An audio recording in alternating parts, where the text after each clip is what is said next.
Hi, this is David, and in this series of tutorials, what I'm going to do is a touch-up, my normal touch-up flow that I do on a portrait. This happens to be a senior that I shot a couple of weeks ago, and I'm just going to show you what I do to touch up or patch the skin.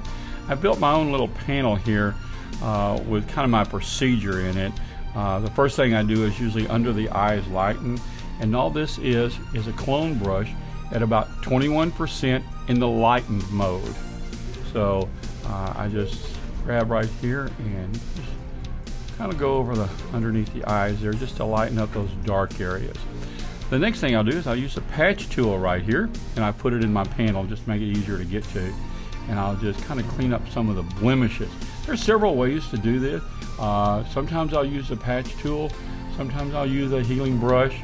Kind of depends on the skin and the texture that I find with that skin, and which is the best way to do it. So I'll do it both ways here. So I'm going to go grab this my healing brush here, the spot healing tool, and we'll just grab some of these little, let me make this a little bit bigger, and I just clean up some of these areas here, that imperfections in her skin. And there we go. It looks pretty good there. I got most of the small imperfections done. The next thing I want to do, and I go back to my panel, I remove the catch light. I only like one catch light in the eye. What this is, just a cloning tool that's set at 100%, and I've got the brush pretty small, about 8. So I just go in here and I'll get that other catch light out of there a couple of places. And then I always, okay. There we go. It looks pretty good. Oh, and we got a little bit of, looks like makeup on our eye right there. I'll just clean that up while we're there. And then I notice a little spot right down here. I just touch up. Now, the next thing I want to do is enhance the eyes. So what I have here is a shortcut. What it does, creates a second layer. It changes the mode to screen, and then it puts a mask on it. And then it gets my brush, paintbrush, and it changes it to white because I've got a black layer. And I just go in here, and it's set at 21% opacity too, so I don't want to lighten it up a lot. And I'll just go through here and lighten the whites up. Okay, and then the iris, the pupils here on the eyes, I just come back and lighten those again. So that takes care of that step. Okay, I've completed my eyes. I've completed the little imperfections. There's a few left, but I'm going to fix that a little bit later. But I have two layers over here. One of them is my mask for my enhanced eyes, and I want to combine them. Well, one of the things that I like to do is stamp my layers. What that means is take the two layers and make a third layer, which is the combination of those two layers. So I have a little action here that runs there, and I click on it, and that's in Mac it's Command Option Shift E, which is Control Option Shift E on a PC, I believe. Now I have a single layer which is composed of these. This lets me come back a little bit later after I've saved this. It's kind of like having history saved for forever. So now I'm going to get my hot spots, and what I do there is I use an airbrush. I call it my airbrush. It's nothing but a clone stamp at 22% opacity in the normal mode. So I'm just going to pick me a spot right here, and I'm just going to take that highlight out there, and we want to go over here and take it out right here, and a little bit right here, and then always on the bridge of the nose there's a little bit. She's got a little bit right down in here. Just kind of even that out a little bit, because I don't like hot spots so much. Okay, and I don't have to get them all out, because what I'm going to do in a minute. Okay, and the chin is always one right here, I think. Okay, so I've got it pretty well evened out there. Oh, I see a hair right up here that I want to get rid of. Well, I'm going to go back to my spot healing brush and bring that down a little bit here and just run it right along there. And get any areas that I didn't get. Right there. Right there. It's made a little dark spot right there. So what I'll do is come back with my clone here. Okay, bring it up to about 50%. Right here. Just back up a little bit. I don't want to put it down to about 25%. Take out that black that that healing brush put in there.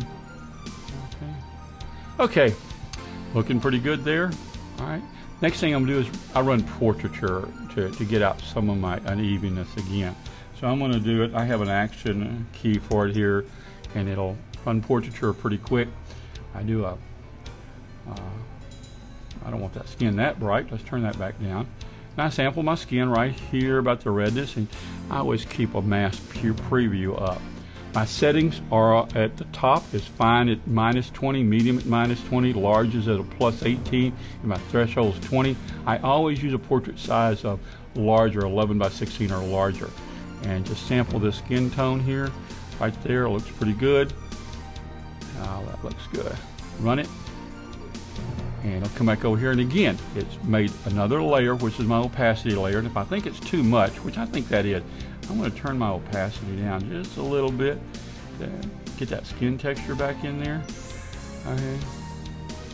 And let's go, well, get on the right layer. Turn this thing down. I want to bring my texture back. I'm about, 74, 75%. Okay. And again, I'm going to stamp it again, which builds a third layer of these two layers. Again, that's giving me my history almost. Oh, that looks much better. The next thing I want to do is whiten her teeth a little bit. She doesn't have bad teeth, but whitening of it a little bit. So I'm just going to grab my lasso tool here, the polygon lasso tool, and I lasso around her teeth. Okay, and we'll bring it in here. There we go. And I have a whitening action for that. My whitening action doesn't do any more than put a hue saturation layer on top, a mask layer, as you can see. And I'll pull this up and let you look at the hue. What I've done is I go into my yellows, and I brought saturation down to a -36 and lightness up to a 7, and that makes those teeth nice and white, kind of a pearly white. Okay, so all that is an adjustment layer on there of hue saturation. Okay, so I'll just close that back out. Looking pretty good there. Now the last thing I want to do is I'll stamp my image again, okay, and make another layer on top, which puts a combination of all these layers below there. If I have to come back, since it doesn't save history once I've saved it, I can come back to some point and I don't have to start exactly over again. It's like going back in history. Now, on sharpening, what I will do on sharpening, and I do have a quick action here for sharpening on my panel, but I'll go through this separately. I will convert to smart filters, okay, and that builds me a smart filter layer here. I will then go filters, sharpen, unsharpened mask, and I like to set the amount at 500 and my radius at 0.4. So I'll come down just a little bit too sharp. 0.3. There we go. 0.2. That looks pretty good. Maybe 0.3. I'm getting a little bit too brightness up in here, but I'll show you how I take care of that. I click OK. Now I have a mask here for my smart filters. I can click on my mask. It's a white, so I'm going to take my black brush. Okay, I'm going to raise it up here in size. I'm going to keep my opacity down to about 18%. I'm going to go over this area right here, and what I'm doing is taking a little bit of that sharpness out of that skin texture. Okay, the areas that I don't want, I can keep right up there. It was a little bit too sharp. She has a little bit of hair on her skin. We don't want to show that, okay? We want to keep it natural. So I'll come in here and those areas are. Raise that opacity back up just a little bit. So, okay, I can get these areas right here. I don't want it to shine too much there. Doesn't give too much texture. Okay. Yeah, it looks pretty good. There we go. Okay. Still a little bit too sharp for me. If I'm thinking it's too sharp, all I have to do is go back into my unsharp mask and looky here. I can pull it back down now. Oh, that looks so much better. That's the good thing about using Convert Smart Filters. So that's kind of how I do a touch-up. Okay, now we finish it up. Let me just kind of show you what it looked like. I'm going to go over to my history here and just take a snapshot of that. We'll go back up here. And this is what it looks like currently, and this is what we started with. Again, start with, finish. Okay. Notice a couple of things. There's hot spots, the blemishes, the eyes are sharpened up, and those teeth are brightened up just a little bit. Okay, it makes a lot of difference. Thank you so much.